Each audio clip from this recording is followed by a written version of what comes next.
tarde a todos e a todas. Só tenho a agradecer aqui o generosíssimo convite do professor Tércio, professor Eurico. Evidentemente, acho que está na minha cara, me sinto um penetra numa festa do Olimpo jurídico, no meio do panteão, um moleque. Mas, sendo um penetra, eu vou ser rápido para não ser percebido, mantendo o padrão ouro de 15 minutos com uma lambuja do professor José Rodrigo. E acho que meu argumento vai ser breve, e ele se relaciona com vários elementos que eu pude me beneficiar com as falas anteriores. Acho que o professor Celso, a questão do esforço de coerência e previsibilidade, o professor Nelson Jobim, a dimensão política da descrição das dimensões entre cortes, o professor Joaquim, a questão dos modelos decisórios. Tem, acho que, uma interlocução direta com a fala do professor Eugênio e talvez uma certa oposição do Zé Rodrigo, mas ainda assim alinhados com uma série de preocupações. Em 2014, o Centro de Pesquisa Suprema em Pauta da GV de São Paulo começou a pesquisar os poderes da presidência do STF. E ouvimos de muitos colegas de que essa era uma péssima escolha, porque o cargo da presidência do STF não era nada senão uma função absolutamente burocrática e administrativa. O que foi completamente desmentido pelos eventos dos últimos 4 anos. Então foi uma boa aposta. E vendo um pouco disso, eu gostaria de avançar aqui um argumento um pouco mais ousado, não só de que a presidência do STF importa muito, mas que a presidência de cortes constitucionais, de um modo geral, em tempos de crise constitucional, pode ser o fiel da balança para a preservação do constitucionalismo do Estado Democrático de Direito. Isso é especialmente verdade em democracias jovens e em regimes híbridos. Estou chamando de democracias jovens aquelas que precisaram passar por algum tipo de transição após a Segunda Guerra Mundial, ainda após a Segunda Guerra Mundial, e regimes híbridos aqueles que têm alguma preocupação de se demonstrar democráticos ou que têm facetas democráticas, mas que têm fortes traços e características autoritárias. E as cortes constitucionais são especialmente importantes nesses ambientes porque é nesse tipo de regime que o constitucionalismo é posto à prova por ser extremamente inconveniente, uma tecnologia extremamente inconveniente para a vontade das maiorias. É uma pedra no sapato das vontades das maiorias do constitucionalismo. E as cortes constitucionais, especificamente, têm que fazer isso, preservando regras do jogo eleitoral que sejam justas, elas têm que manter ou preservar o equilíbrio na relação entre poderes, e elas têm que preservar o equilíbrio na relação entre maiorias e minorias, para que maiorias não dizimem minorias e que minorias organizadas não suprimam as vontades das maiorias. Então, tudo isso coloca cortes constitucionais no front, especialmente em termos de crise constitucional. Mas crise constitucional, por sua vez, é um termo usado de maneira razoavelmente leviana, está na moda, né? E eu acho que vale a pena tentar entender um pouco o que é isso. Não fico satisfeito com nenhuma das definições que existem na literatura sobre corte constitucional, mas, para mim, uma crise constitucional é o desengajamento dos principais atores institucionais da Constituição como a regra do jogo das interações políticas relevantes.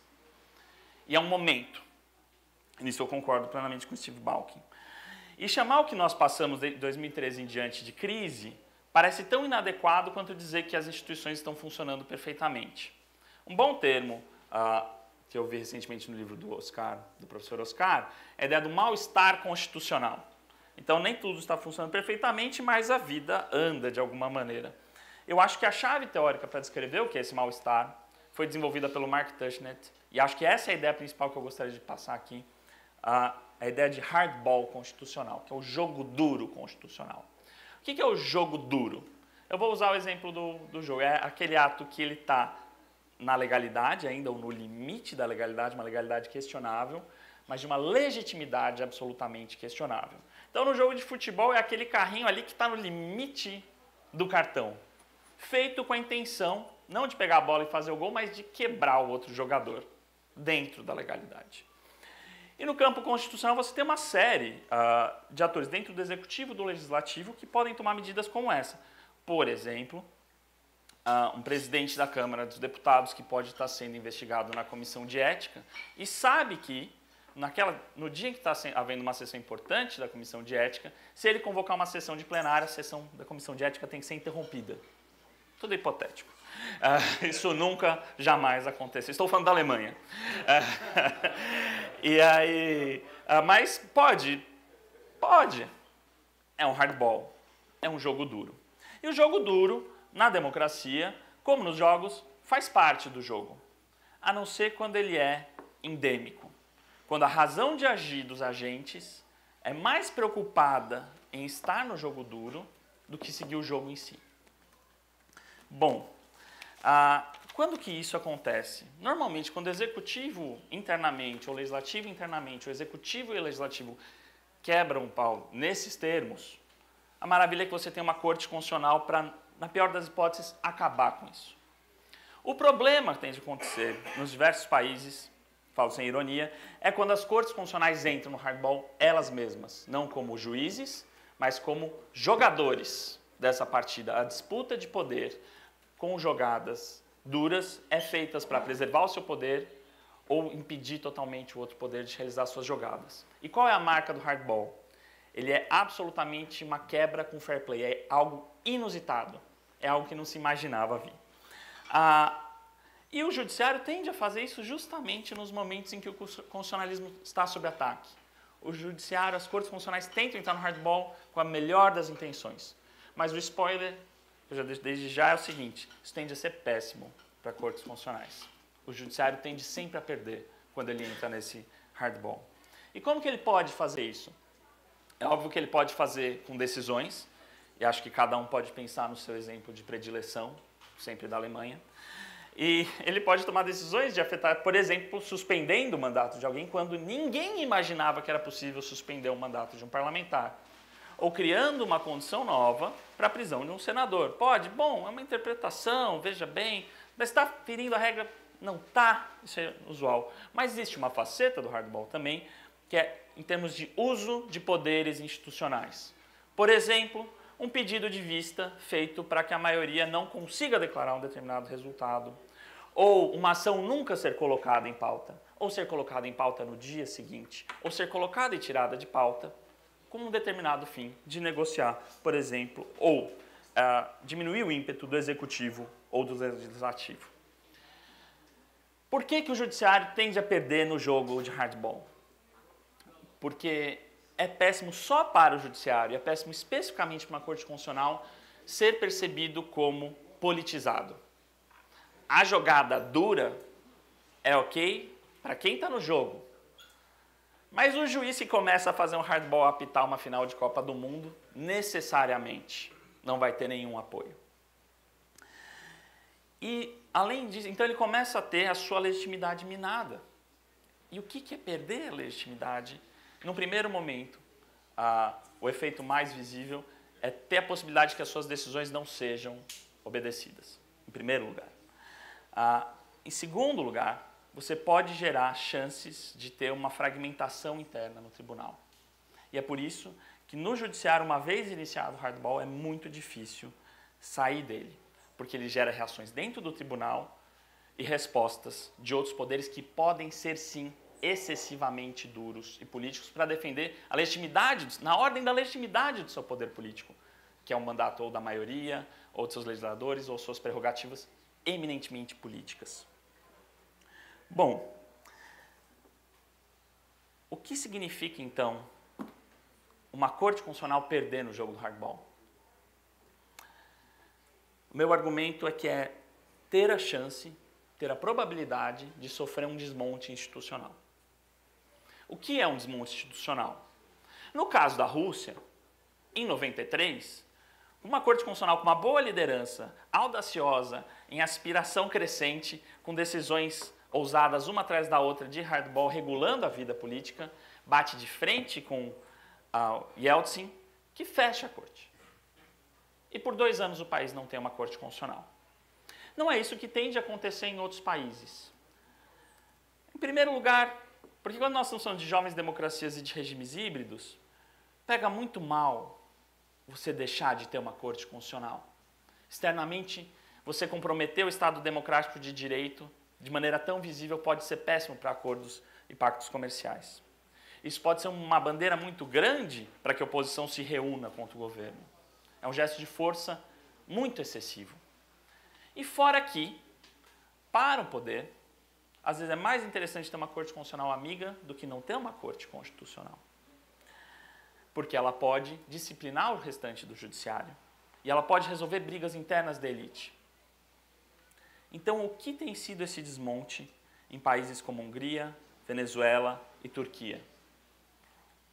Totalmente no hardball. Nada ilegal. Nada fora da ordem. Nomeações altamente partidarizadas, diminuição do tempo de permanência dos juízes, mudando a regulação de aposentadoria ou pela instituição ou modificação em sistemas de mandatos. Especialmente, manipulação das competências, mudanças de desenho institucional sempre anunciadas como bem vistas para um bem público. Essa corte tem trabalho demais. Nós vamos racionalizar os processos. E o que invariavelmente acontece é que se diminui as competências de enfrentamento ao legislativo e executivo e se aumenta as competências convenientes para o poder de ocasião. Impeachment de hardball. Impeachment de ministros das Supremas Cortes Constitucionais, feitos sabendo que não existe um motivo legítimo para isso. E, especialmente, ameaças ou agrados, good cop, bad cop, via benefícios, carreiras, possibilidades, etc. Essas são as ameaças de desmonte. E uma vez feito esse desmonte, um executivo com ampla participação popular não tem o freio necessário para impedir as arbitrariedades que o constitucionalismo visa coibir. Existe saída? E aqui eu também tenho minha lista aqui de sugestões. Será que existe saída se o Brasil chegar perto de qualquer situação como essa?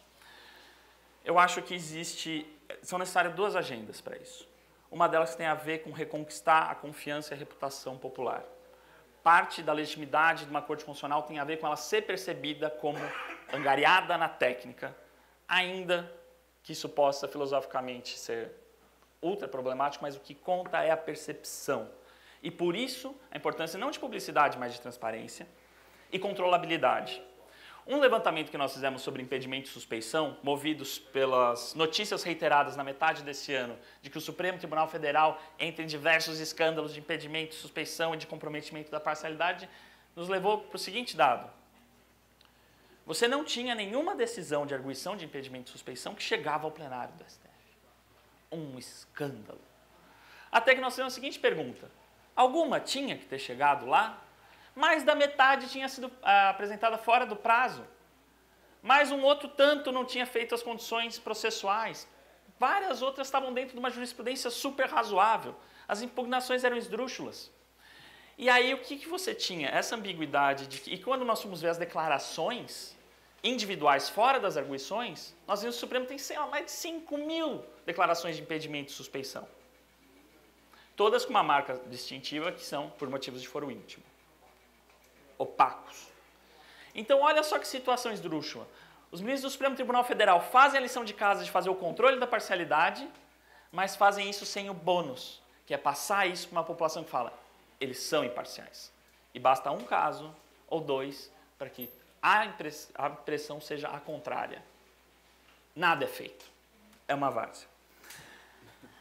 Então, acho que medidas em relação que podem ser feitas a isso têm a ver com acessibilidade de dados, uma estratégia de comunicação efetiva, possivelmente uma instauração de uma comissão de ética, mutirões de causas relevantes, e aqui eu digo causas relevantes para o público. Em termos numéricos, ações penais são irrelevantes para o que o STF faz. Importa demais do que as pessoas pensam do STF. Demais. Por que não lidar com isso dessas maneiras? E acho que o contato com uma academia e instituições internacionais que sejam amigas na proteção de reputação. O segundo campo tem a ver com algo que exige extrema sabedoria, que é o controle estratégico das decisões. E por isso que eu digo que é o presidente do tribunal. O controle da pauta é a ação estratégica mais relevante que uma corte constitucional pode fazer. Porque ela é necessariamente política e ela dita o grau de enfrentamento ou de ausência da vida política. E exige uma sabedoria de estar no meio termo, para que não estar no centro da vida política, mas não deixar de ser um freio ao poder, que exige um exercício constante de mediação. Saber que derrotas tomar, que vitórias são importantes, sobre quais casos nos pronunciar e quando.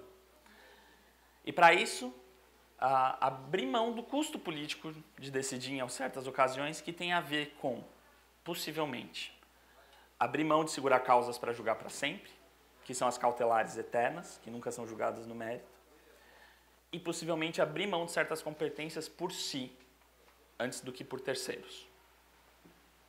Então, se você tem uma regra, minha sugestão seria, se você tem uma regra falando não se pode julgar esse HC desse, daquele jeito, é nenhum caso. A cláusula do, exceto os casos que nós acharmos importantes, é terrível para isso.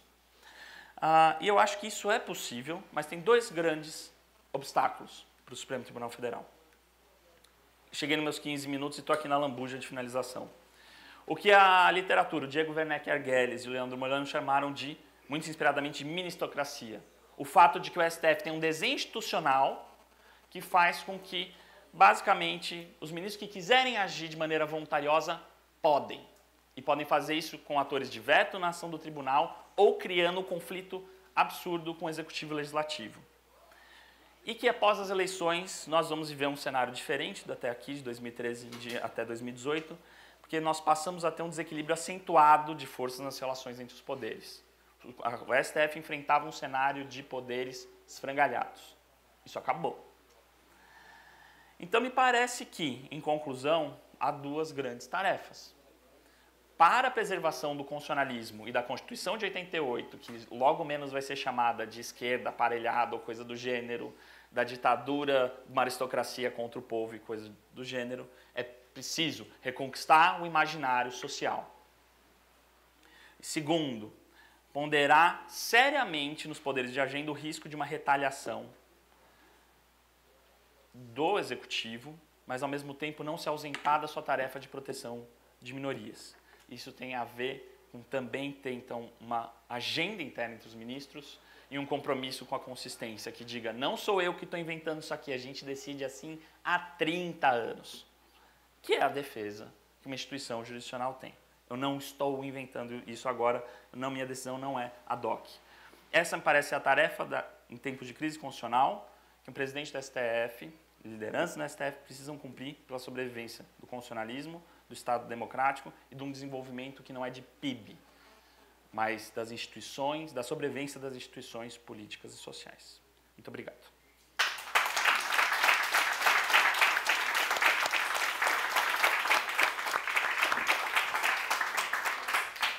Bom, agora sim abrimos para comentários.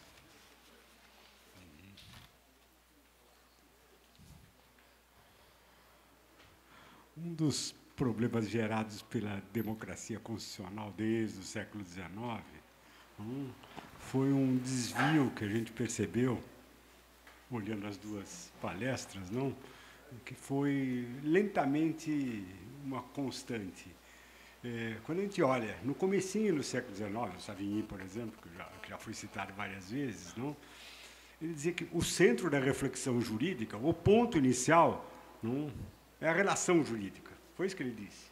O resto vem depois. Direito objetivo, direito subjetivo, etc. Mas o tema fundamental é a relação jurídica. E aí, na cabeça dele, direito subjetivo e dever. Isso que devia ser o foco. O que aconteceu depois, e no correr do século XIX, é que cada vez mais a legislação tomou lugar disso. Então, nós focamos toda a interpretação e todo o trabalho do direito, não, nessa figura, interpretar leis ou interpretar normas, que culminou no século XX com a ideia de que direito é um ordenamento e nós temos que olhar para o que diz a lei, o que diz a norma e interpretar nesse sentido. Não? E nós perdemos aquele foco inicial que, na verdade, fazia com que o poder judiciário... Por que ele não fazia leis? Porque não era a função dele. A função dele era criar direitos. Isso era importante, que o direito não se cria pela lei. O direito se cria pelo Poder Judiciário. Só ele consegue fazer isso. Como é que era, Batuíras? O que vale realmente é o que o juiz... Como é que era a história? Não, você conta sempre isso. Bom direito... Bom direito é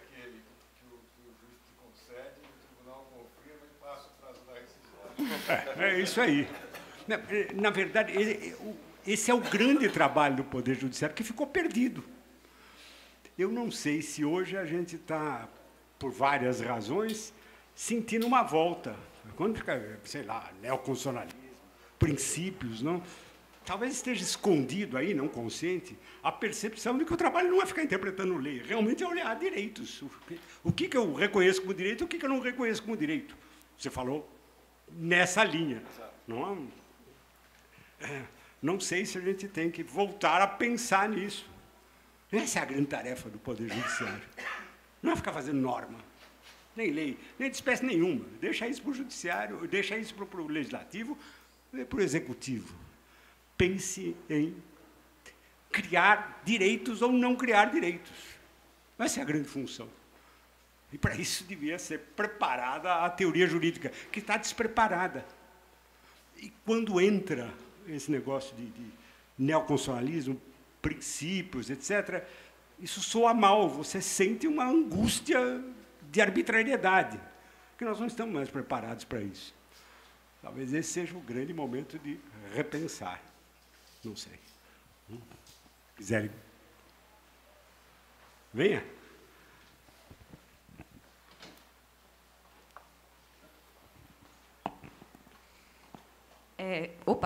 Primeiro de tudo, eu queria agradecer bastante pelas exposições, foram extremamente instigantes. E eu tenho uma pergunta específica para o José Rodrigo, bem sintética, bem breve, que diz respeito ao valor do texto, porque me parece implícito na sua exposição de que você não está disposto, ou pelo menos num primeiro momento, a dispensar o texto. Então, eu gostaria de perguntar para você qual é a sua perspectiva a respeito do valor do texto, se é que ele tem algum. E, a depender da resposta que se dá a essa questão, quais são as implicações disso para a tarefa de estudar o direito? O que significa se tornar alguém que domina bem o que é o direito, que se aprofunda nisso, que se torna alguém, um sábio dentro desta prática, ou enfim. Seria essa a pergunta.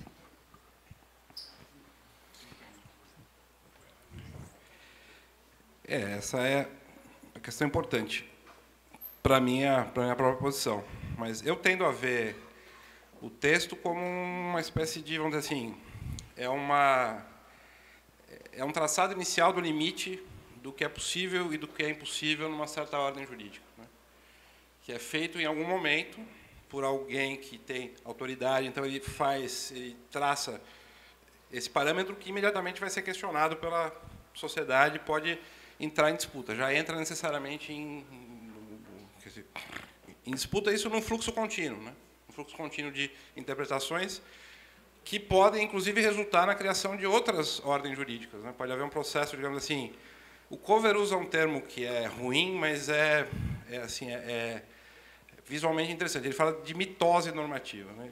É um pouco estranho, mas enfim, é uma espécie de... Você cria uma outra ordem jurídica que eventualmente possa surgir de um questionamento de um texto que não te satisfaz mais. Então, vou criar outro espaço. Vamos criar outro espaço normativo. Isso tem acontecido, por exemplo, de forma parcial via Uber, né? Com esses processos todos, em que grande parte da lucratividade, por exemplo, de certos empreendimentos, como se diz, de economia solidária, ou, aliás, compartilhamento, grande parte da lucratividade da economia do compartilhamento vem do fato deles não pagarem imposto, deles não passarem por fiscalização, enfim, passa por todos esses...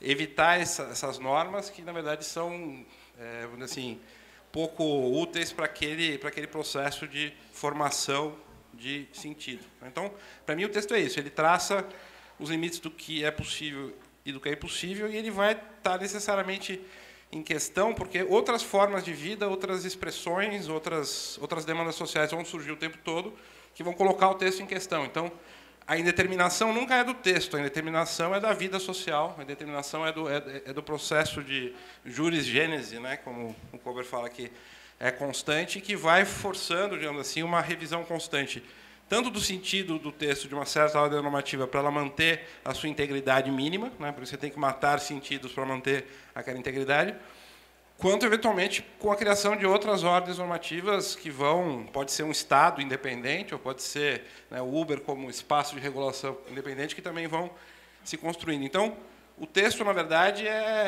o texto, para mim, é o limite. Né? Uma espécie de limite, ele traça a borda, né, assim, a fronteira daquela ordem normativa, e ela vai, então, disputando essas fronteiras e tentando manter essas fronteiras constantemente. Então, a primeira coisa que eu diria para quem quer estudar direito é não olhar o texto como texto, né? É olhar o texto como uma expressão de um certo projeto de forma de vida, uma certa legitimação de certas práticas, né, que estão o tempo todo sendo questionadas no processo social de disputa, né, porque cada interesse novo que surge desestabiliza interesses anteriores, né, novos grupos surgem, demandas surgem e desestabilizam tanto o poder simbólico quanto o poder, então, digamos, a distribuição de renda, enfim, né, conflitos distributivos e conflitos de reconhecimento. Então, seria essa a resposta. Quer dizer, então, o texto é esse limite, são as bordas dessa ordem jurídica que sempre está em disputa, e, para o saber jurídico, significa não olhar o texto como um texto, olhar o texto como, né, uma prática, a legitimação de uma prática social que está em efervescência, né, e várias... Daí a ideia de olhar o direito como um conflito de... Estou falando provocativamente, né, ainda sem uma terminologia talvez tão adequada, mas um conflito de legalidades, de projetos de legalidade, ou projetos instituintes, né, que o tempo todo vão surgindo, né, no seio da sociedade.